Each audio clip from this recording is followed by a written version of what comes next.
নৱবৰ্ষৰ শুভেচ্ছা জনাই মোৰ আন এটা ভিডিঅ'লৈ আপোনালোকক স্বাগতম জনাইছোঁ। ঘৰৰ ওচৰতে থকা ককাইদেউ চেলুনখনত প্ৰথমে আজি দিনটোত ফ্ৰেছ হৈ ল'লোঁ, দাড়ি চুলি কাটি ধুনীয়াকৈ। এতিয়া অলপ চাফা লাগিছে, নহ'লে দাড়ি চুলি থাকিলে বহুত লেতেৰা লাগে। তাৰপৰা আমি দুয়ো আজি আমাৰ ওচৰৰ ডাঙৰ ঠাইখনলৈ আহিলোঁ বছৰটো ভালৰ কাৰণে এগছি বন্তি জ্বলাবলৈ। এইখনেই হৈছে আমাৰ ঘৰৰ ওচৰৰে ৰহমৰীয়া অঞ্চলৰ কুন্দা আটা থান, য'ত নেকি অসমত ইমূৰৰ পৰা সিমূৰলৈকে সকলোৱে চিনি পায়। আহি প্ৰথমে আমি ধুনীয়াকৈ ইয়াতে ভৰি হাত ধুই মেলি আমি চাকি জ্বলাবলৈ আগবাঢ়ি গ'লোঁ। এওঁ আগত মই পাছত। আমাৰ এই থানখন বনি আছে, সেইকাৰণে এনেকুৱা দেখাইছে বনাই আছে থানখন, মানে থানখন মেৰামতি কৰি আছে। বহুত দিনৰ পাছত থানখন বনাইছে, সকলোৱে যাতে অৰিহণা দান অৰিহণা যোগায়, তাকে মই ভিডিঅ'টোৰ যোগেদি আপোনালোকক ক'লোঁ।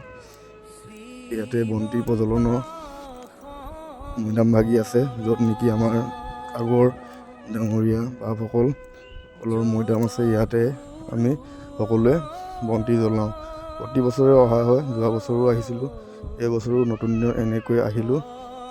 আহিয়ে দেখিলোঁ বহুত ভিৰ চলি আছে, যিহেতু নতুন বছৰ সকলোৱে নিজৰ ভালৰ কাৰণে বছৰটো আগমনৰ কাৰণে চবেই চাকি জ্বলাইছে। তো আমি অলপ ৰখি দিলোঁ। তাৰপিছত অলপ জেগা পোৱাৰ পিছত ধুনীয়াকৈ আমি বহি ল'লোঁ। বহি আমাৰ এওঁৱে ধুনীয়াকৈ গোটেই বস্তুখিনি উলিয়াই লৈছে। সেইফালে বন্তিত চাকি গছত তেল ঢালি ল'লে, ধুনীয়াকৈ 6 লিটাৰডাল তেলত ডুবাই লৈ ধুনীয়াকৈ মিলাই লৈছে দুগছি বন্তি আমাৰ দুজনৰ, আৰু লগতে ঘৰখনৰ কাৰণে ধুনীয়াকৈ কৰি ল'লে। মই ধুনীয়াকৈ বন্তি গছ ধুনীয়াকৈ তেলত ডুবাই লৈ যাতে জ্বলিবৰ কাৰণে তেলডাল এনেকৈ 6 লিটাৰডাল তেল চাকিখনত ডুবাই লৈ উলিয়াই লৈছে। তাৰপাছত ধুনীয়াকৈ জ্বলাইছে চাকি গছ। তাই ঘৰখন ধুনীয়াকৈ জ্বলাই ল'লে। তাৰপাছত মোৰ ভাগৰখন মই নিজেই জ্বলালোঁ, যিহেতু মই জ্বলাইছোঁ তো ভিডিঅ' কৰি থকা নাই, এনেই অলপ শ্বুট কৰিছিলোঁ। আৰু তাৰপৰা শেষত ধুনীয়াকৈ ধূপকাঠিকেইডাল জ্বলাই লৈ ধুনীয়াকৈ তাত ভৰাই ল'লে। বেলেগ এনেকৈ একো যতন নাই, আগত আছে তথাপি আমি চাকি গছ আগভেটি কেনেকৈ যাওঁ তো ইয়াতে এনেকৈ দিলোঁ।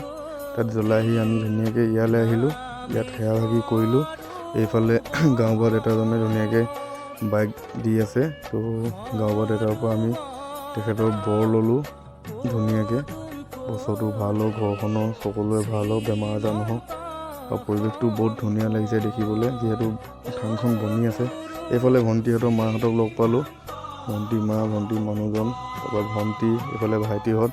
ধুনীয়াকৈ চাহ খাবলৈ বহিলোঁ। ইমান ধুনীয়া এটা পৰিৱেশ, গছৰ তলত ধুনীয়াকৈ বহি, ৰ'দো দি আছিলে, ঠাণ্ডাও লাগিছে।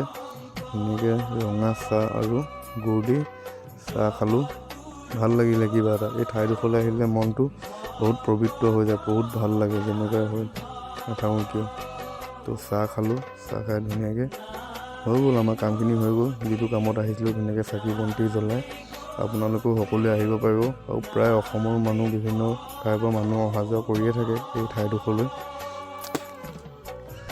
ওচৰতে থানখনৰ ওচৰতে আমাৰ ব্ৰহ্মপুত্ৰ নদী আছে, খুব ধুনীয়া প্লেচ আছে। ইমান বানপানী হয় যদিও মানে ইয়াত এনেকুৱা নহয় থানখনত। এইটো হৈ গ'ল ঔষধৰ নাট, য'ত নেকি ইয়াৰ এটা আগৰ অস্তিত্ব আছে।